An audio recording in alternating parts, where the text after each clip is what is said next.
You should be watching South Park Cash for Gold before you watch this video. I'll leave all of the details in the description and in your email. If you do not have access to Hulu or the link doesn't work, I'm going to try my best to get you access to it otherwise, okay? We're going to talk about a few themes today. The first is going to be home shopping network scam. The second is the effects of time and wasting it. 3 is nursing homes, Alzheimer's, and family bonds. 4 is the Cash for Gold stores. 5 is who is really to blame for extorting the elderly. And of course, the elderly's falsified riches. Make sure you watch the episode first and we'll be right back to talk about these things. Alright, so number 1, home shopping network scams. Notice how the bolo tie that Stan has is a recreation, keyword, of a bolo tie worn by King Henry V. So is there any actual value in it being a recreation of some king's old jewelry? Other than some maybe sentimental value or somebody who's a history buff liking that type of thing, it really has no value because it's not the actual thing, it's fake. And they continue to use these type of sales tactics in order to make people believe that their jewelry is worth more. For example, the genuine faux sapphire earrings. You can't have genuine and faux at the same time. That doesn't work because faux means fake. So it's genuine, fake sapphire earrings. So they're trying to amp up the implied value, especially since faux instead of saying fake is French and so it sounds prestigious. So they're using prestigious words. He even says, doesn't that sound prestigious? And this is colloquialism, once again, one of those satirical elements. And we often fall for things that sound like they're luxurious or that rich people would buy them, etc. Besides the fact that they're using crazy sales tactics. So besides that they're using crazy sales tactics, they're also being shown as morally corrupt. Stan directly says this to Dean, and he just says, I'm just doing my job. Now, there are only a few people who should ever be able to say, I'm just doing my job, and actually mean hurting people, and that's soldiers and cops, because who else really should have that as part of their job description? Nobody. Nobody should be hurting people because of their job. Oh, I'm just doing my job. That's a really easy way of thinking and dehumanizing other people and not taking responsibility for our actions and our perpetuation of issues like scamming people. And you can see that they are scamming people by some of the phrases that they use, the language when they're selling them. Think about Dean, the host of the Home Shopping Network. Oh, you practically stole that from us. Ouch. And this is replayed in the Asian lady who's like, oh, you like fucking Asian ladies? You fuck me. And of course, Cartman, who says, oh, you like fucking little boys? So those are the last two, the Asian lady and Cartman, are supposed to be exaggerations, again, satire, hyperbole of what Dean is doing, who is already a satirical form of what's really happening. Do they actually say things like, you're fucking me? No. But they are trying to imply that we are getting a good deal and that we are stealing from them or winning something because we're getting a bargain. And that is a very strong sales tactic. We always feel good when we one-up somebody who makes a lot of money, but are they really getting fucked over? Hell no. They spend pennies and dollars on these items and then sell them for thousands of dollars. So no, we are not fucking them. So let's look at the actual cost to help demonstrate this. The topaz ring that they were selling for $20,000, a 30 carat, look up how big that is. A 30 carat topaz gem costs $347, and they're selling it for $20,000. All that gold and all the extra filigree work and whatnot is not worth $20,000. I could maybe see $700, doubling it so that you can actually make a profit and pay all of the work that goes into making a ring. Or even maybe $1,000, but $20,000 seems like extortion, and that's exactly the logic that they're trying to create. That's why they use those type of examples of overly exaggerating. And of course, Cartman makes it even worse because he gets what is essentially a ring pop, piece of candy, and he puts some jewels around it, and he holds it up, and he's like, we'll start the bidding at $8 billion, creating false worth of it. And of course, he ends up selling it for $75. Well, how much does a ring pop cost? $1. He paid $3 for it or something like that, and he sold it for $75. That's making a pretty darn good profit. So this, again, creates false worth, think about the other types of rings that they're mentioning, like the craponite, which is a fart joke, as South Park is wont to do, reduction ad absurdum. It is colloquialism.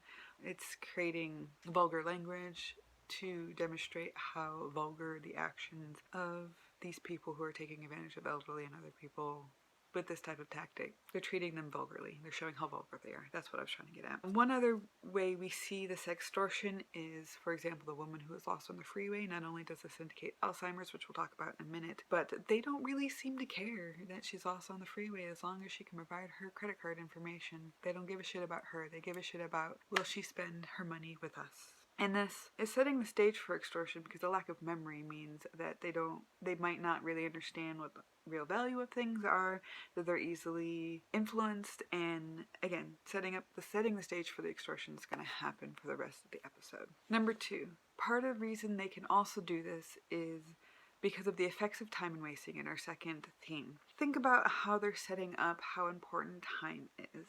Usually we equate time to money. Well, they're seen as having a whole lot of money, but not a lot of time. And one of the best ways to be remembered is by passing things down and having a legacy or heirlooms and those types of things. And so they get into this really weird argument or logical train of thought about easy pay to e-pay. We're saving you time. Say e-pay 5,000 times.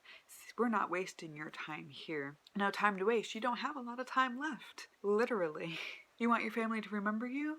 This completes the change, the faulty logic. They want you to feel like you're wasting time, or that time's flying by so super fast that you're gonna die soon and you want your family to remember you. So buy this item for an exorbitant amount of money and it will be worth this when you pass it down to your kids, and they'll have essentially an estate, something to take along with them that's going to either mean something or be worth something. Well, unfortunately, as we saw in the episode, not worth a whole lot of money, but they make us believe that, and that's another sales tactic for that false need. By the way, saying e-pay 5,000 times would equate to 9 hours. Just the ridiculousness of, say e-pay 5,000 times instead of easy pay.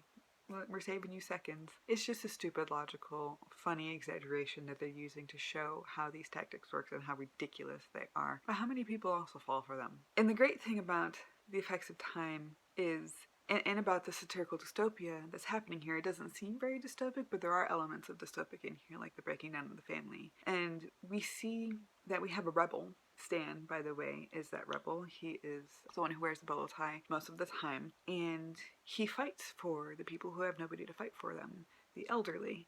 He has a voice. He calls up and he tells Dean to kill himself, and he's like, what you're doing is morally corrupt, just doing my job. And he keeps battling all these different places. He goes on this great adventure to try to save his grandpa from this type of extortion. And he wins, essentially. The burden is lifted, the family is saved, and the people, the elderly, stand up and rebel at the end, as we see them rebel against the shopping network and Dean by calling in and telling him to kill himself over and over and over again until he finally does.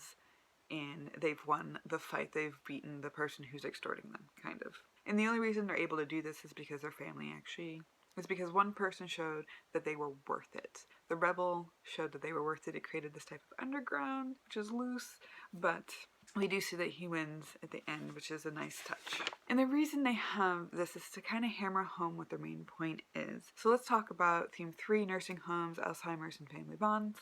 At the end, one of the reasons he's able to win is not only because he frees the elderly, as we were just talking about, but he also gives his grandpa, a picture of his dog, Patches. And Grandpa seems less depressed, although his memory isn't really any better. It's not intact, clearly, because he can't remember giving Stan the bolo tie. But he ends the story by forgiving Stan that burden of having to wear it, because notice Stan wore it the entire time because he loves his grandpa. He wants to show that he loves his grandpa, but he's showing it in a weird way. And so instead, at the end, they're showing him actually giving a shit about Grandpa and Grandpa's life. Because when Grandpa mentions Patches the first time, Stan runs away. He's the one to deal with the emotion of lack of memory, because we don't know how to deal a lot of the times with family members who have Alzheimer's, because they start to become different people than we're used to, and we don't want to remember them that way, and they don't remember us, and it becomes this whole thing. And there's a lot of sources out there for you guys to use on this idea, because it's hard. It is hard to deal with those types of things, and we see everybody running away throughout the episode because of that, at least from Stan's grandpa. And so when he finally gives him the picture of Patches at the end, he shows in a much more personal way that he loves his grandpa and that he was listening to him and that he gives a shit. So he finally, by saying, I don't know where you got that, but that bolo tie is fucking gay as fuck, he is forgiving Stan and Stan can take it off because they finally connected on a different level and don't need that extra pageantry to show that they love each other and that Stan loves his grandpa. And this is it's Alzheimer's, and because we can't deal with the idea of mortality and getting older, which is why we tend to kind of abandon-ish, kind of, not the qualifier there, abandon our elderly. Half of that is because we have busy lives. I mean, that's part of the reason why we don't get to see them a lot of the time, but also because it's really hard to watch them deteriorate. And so they keep making fake excuses to leave because where they live is depressing. Where Stan's grandpa lives is depressing. He lives in a nursing home, and we'll talk about a little bit what it all entails and why that's depressing. But he wants to leave without being rude, so he gives false excuses like, but the food here gives Sharon diarrhea. And that's playing off that idea of being unable to deal with the effects of Alzheimer's on grandpa. And we see this again in the woman who can't remember her last name, again, the woman who's also on the freeway, and nobody really seems to care. Only, again, Stan seems to care. He is the rebel. But he only kind of cares, because initially when he got the bolo tie, he wanted the money instead. And this often happens because what do our grandparents usually give us when we start to grow up? Money, because they don't know what we want. Half the time we don't know what we want. And then so he's like, I don't want something so expensive and extravagant. I feel bad taking it. I'd rather have the money. And history doesn't mean anything to him. That's why he's selling it. He's a kid. What does he care about the history of it? Especially since it's a fake history of this piece, which is indicating that idea of the history or grandpa's past not mattering quite as much as to Stan because he's so young. And so the idea of heirlooms doesn't really resonate with him quite yet. We also see this lacking of memory when he's talking about buying Shelly something with diamonds, and she'll appreciate this one day. She's just a baby. Well, now, Grandpa, she's 13. She doesn't like Julie. It's the same story. He keeps forgetting. He keeps calling Stan Billy, and this is just a reoccurring theme that shows his deterioration in his mental process. He can't remember his dog's face. Patches, which was one of the big emotional moments for him. He's like, oh, I didn't need to keep a picture to always remember him. Again, indicating the actual impact on Grandpa of having Alzheimer's and being aware that he can't remember everything, which is terrible. So we also see in the extortion when they call in and everything else, they want to talk about their family on the shows because their family means a lot to them, as we should, right? But they don't seem to matter to anybody else because Dean keeps brushing them off, Cartman brushes them off, and wants to just get them off the phone so they can buy their stuff and continue to sell more. But why do they keep talking about their family? Because they have nobody else to talk to about them. They're lonely. They want connections. That's why some people have boasted being able to keep operators on the phone for up to half an hour because they're so lonely and they want somebody to talk to. And then they just call back and buy something else to continue talking to people because they're left alone in their nursing homes and houses and not being visited as often, so they're lonely. They buy stuff. They start creating the cycle. They create a demand for this type of extortion that these shopping networks are able to take advantage of. And of course, this is set up for not only because we struggle with our Alzheimer's, but also because of this time issue or this idea of value in being discarded. So let's move on to Cash for Gold. The Cash for Gold stores theme. Part of this cycle that we're going to talk about at the end is how abundant these stores are, Cash for Gold stores are. In reality, we see them all over the place. In the episode, we see 3 of them pretty much right next to each other. One of them's even in a Taco Bell. This is indicating how everybody is an authority or specialist or knowledgeable or an expert on gold and diamonds. Is that true? No. If they were, why would they be working at Taco Bell? Why would they be working at these stores? The problem is that we believe because they're giving us money and they're giving us praises, and there's so many of them that they do have this authority. So we trust them when they say that something we pay $6,000 for is worth $15. So why are Cash for Gold stores so popular? And this is part of this idea of being thrown away in that cycle. It's because people can't control their own money. We have really hard time not spending all of our money, and when we do, when we go buy products, we tend to return them or trade them in because we want something better that's come out and we'd already spent our money. That's part of it. Another part of it is because the government needs our gold back, and so they're asking for people who have had gold stocked up, even in cheap gold, so that they can have it back in the reserves and they can keep part of that gold, because we do work on a gold standard for our money. And we don't have enough gold to support it, so that makes sense as to one of the reasons why cash for gold stores are so popular, and why there's a push for people to return their gold or trade it in for money to, one, help the economy by us having more money to spend, and also helping the government's economy by having more gold to back up our gold standard. Another part of the reason that they're so popular is because, again, supply and demand. That is why a lot of things work the way they do in our country, because we are a capitalistic country. We are half capitalist. We'll talk about this in here in Bergeron, but we're half capitalist, half socialist. We're a mix of the two. But part of this capitalistic culture is that when we demand something, people work to supply it, because we're about making money in this country. That's what it means to be successful. Because our relationships have deteriorated with our families, we feel okay selling our heirlooms, the things that connect us to our family members after they've gone. And we sell those off for a little extra cash in our pocket. And these stores rely on this mentality. Remember, this is utopian. We're devaluing the family. The elderly have already been thrown away, either by us not visiting them, us not creating connections with them, us not learning about their past or caring about the things that they've collected over the years, or things that their parents and their parents and their parents collected or brought over, or whatever it happens to be. Not only we do not care about those things, we don't care about spending our time with them, because time is valuable, or we've tossed them away in nursing homes and we don't visit them, but maybe once a week, once a month when we get the chance, and they just sit there rotting, feeling discarded like we discard the items. That is why we are shown that cycle at the end of the elderly buying something on the network, bringing it to the kids, ooh, ah, yay, thank you, and then going and discarding it and getting money instead, is because the only value they have is the things that they can provide for them. An unfortunate circumstance of being older and being the one who takes care of the kids is that you're always the one who's done these things for them, and it's barely reciprocal, at least the way our culture has been progressing. And the part of this also comes from this falsified idea of the elderly being rich.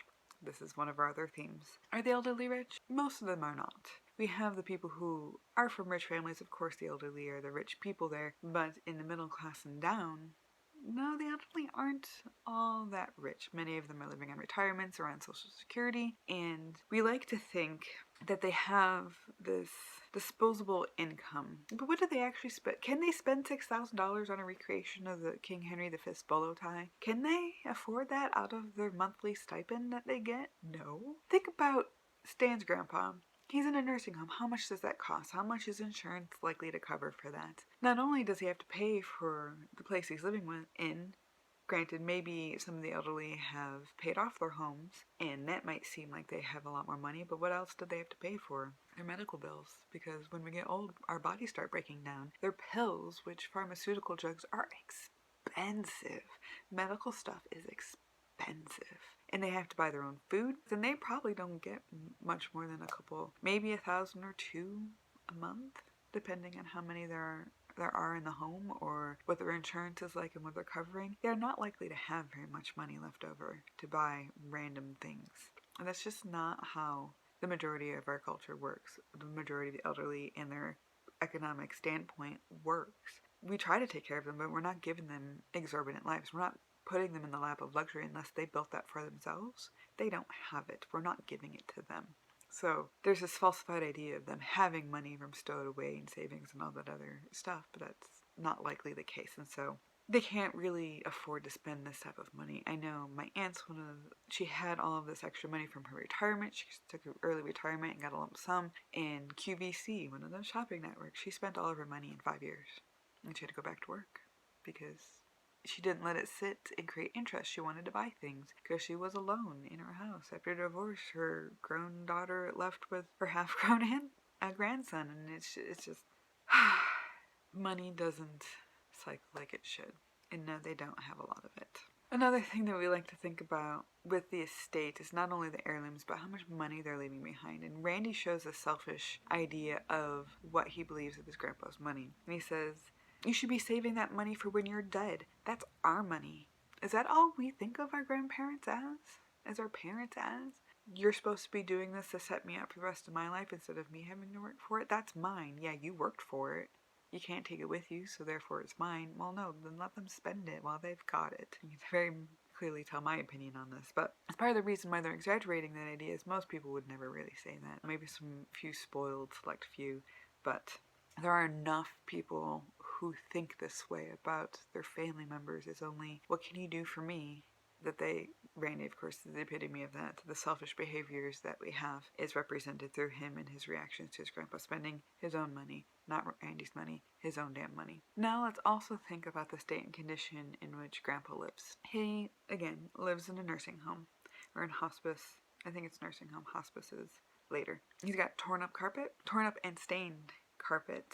He's got a hospital bed with a wooden frame. He's got a few personal effects around the room, cracked walls, sparse furniture, and a big TV. The place he's living is not all that great. His care is probably minimum. He doesn't seem like he needs too terrible much amount of care. Yes, he's in a wheelchair and he's got Alzheimer's, but he is coherent enough to be able to feed himself and watch TV and make phone calls and spend his own money and all those other things, even though he probably shouldn't be. Randy should probably be there a lot more often to help him take care of his finances and his things. But we also notice, because of how sparse and his room is and how many visitors he has, that the giant TV takes up such an enormous amount of his room, which means it takes up such an enormous amount of his day. That's what he connects with. Look at how close he was sitting to it. Those people use these tactics like this, it's called backyard sales tactics, like you're talking to your neighbor or friends from the neighborhood in your backyard, and it's word of mouth. You act like you're just talking with some friends, and so when they say this awesome item is up for sale, you buy it. Because you trust them, because there's nobody else to interact with. There's nobody to tell them, hey, that maybe not be a good idea because they're only spending their time with the TV and the TV host. That's part of the cycle. So if you can't tell, this is leading us to who is really extorting who. Is Cartman to blame for his Cash to Gold Home Network scheme? Is the network owner? What about how Cartman extorts or exploits Butters as a sign holder who he constantly uses as a sign of his prestige? Is the host of the Julia Network Dean to blame, or the advertisers to blame? Are the sign holders to blame as we see them go through all of these people? Are the smelters blamed? And then the Indian slave laborers are blamed. You notice the cycle and how it just keeps going back and forth from slaves in India to the network, to the elderly, to the kids, to the to the cash for gold, and then to the smelters, and then back, just back around and around and around, and even make that crazy song, dun, dun, dun, dun, dun, dun, dun, and it gets more crazy and ridiculous the more cycles we go through, because it's like, have you not been paying attention to the world around you and what they're doing? That's part of the reason why that music gets so obnoxious. But you notice the cycle.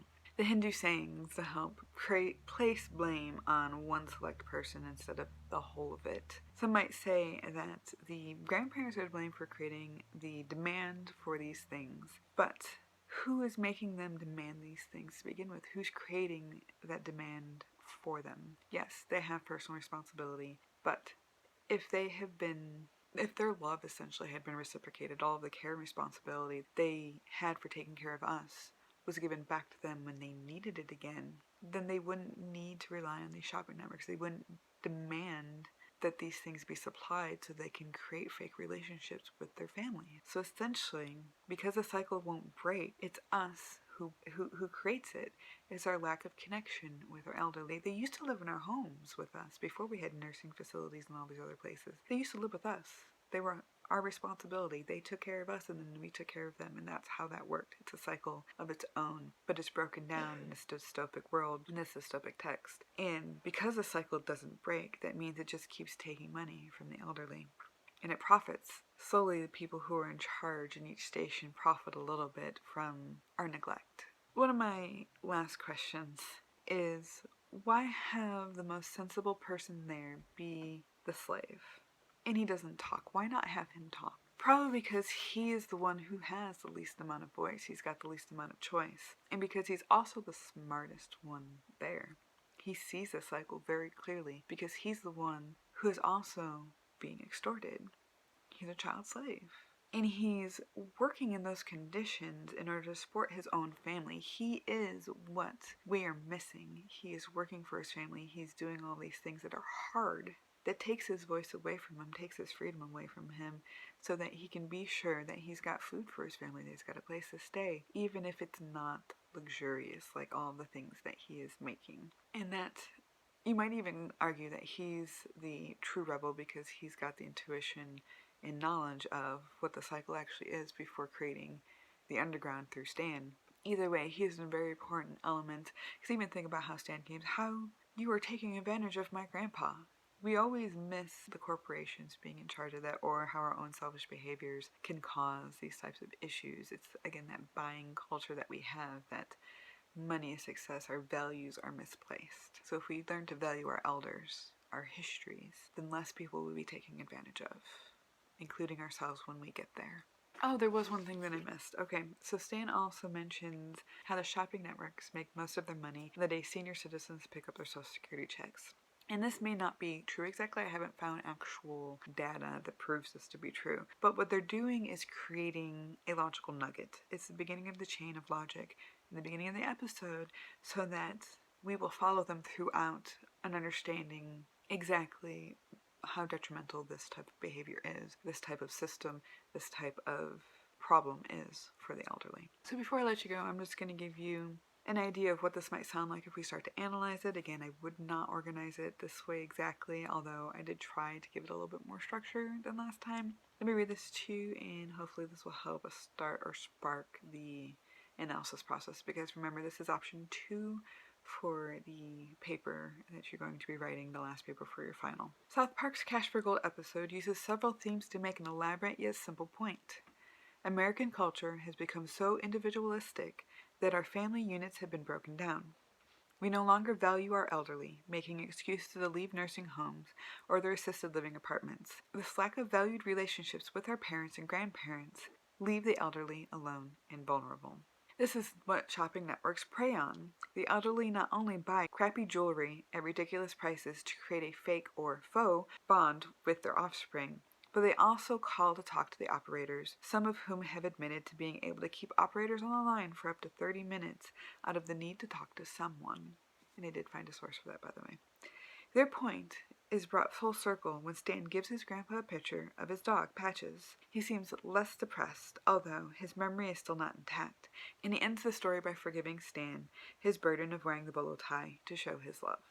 So notice how I kind of brought all of those things in to show how they tied together, and that's essentially what you're going to be doing in a longer form. If you choose this option, I will obviously have a whole list of things for you guys to talk about as we get closer to when your rough draft is due. So, option 2 for your Toolman satirical analysis. Alright guys, let me know if you saw anything that I didn't, or if you thought of any connections, or if there's anything that you found interesting that maybe I either didn't mention or that I did mention that you thought bears repeating. In any case, I hope you're staying safe, and I will see you guys in next class. Bye guys.